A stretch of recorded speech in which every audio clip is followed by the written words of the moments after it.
Sementara itu dikutip dari Aceh Online Info, pewaris kerajaan Meureuhom Daya Tengku Raja Saifullah ketika dikonfirmasi Aceh Online Info membantah memberi gelar Laksamana Cutnyak Dien kepada Nenowarisman.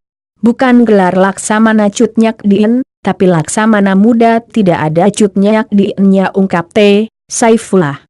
Laksamana Muda, jelas Tengku Raja Saifullah merupakan gelar yang ada di tatanan kerajaan Meureuhom Daya. Gelar tersebut diberikan kepada Nenowarisman sebagai penghormatan kerajaan Meureuhom Daya. Jadi tidak benar kami memberikan gelar Laksamana Cutnyak Dien, tegasnya.